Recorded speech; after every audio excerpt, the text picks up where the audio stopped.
არწივს რა თქვი არწივი სულ მუდამყივის არწივის ჭიუხთა ზედამხედველი ფრთალე გაიდა ფრთაცივი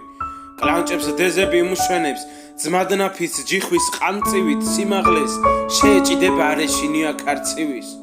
თუ ნახავ დატყუებულსა გემზერსა ვაშკაცი კაცივით არწივს რა თქვი არწივი სულ მუდამყივის არწივის ღმერთო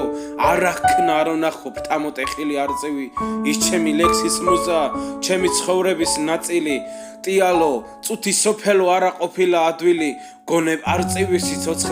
სიცოცხლე არის ნამდვილი ყდისათვის ჩამოთვლებს წამერ რაის დაღლა და რაძილი არწივის თვალმა გაზომოს ჩემი სიცოცხლის მანძილი სიცოცხლე სიკვდილი საზღვარზე ღვთითნაბოძებო ძალებო სიკვდილის ფერი ფრთები აქვს სიცოცხლე ფერის თვალები ჩამოუქროლე ჭიუხვის ფრთალე გაუდა ფრთაცივო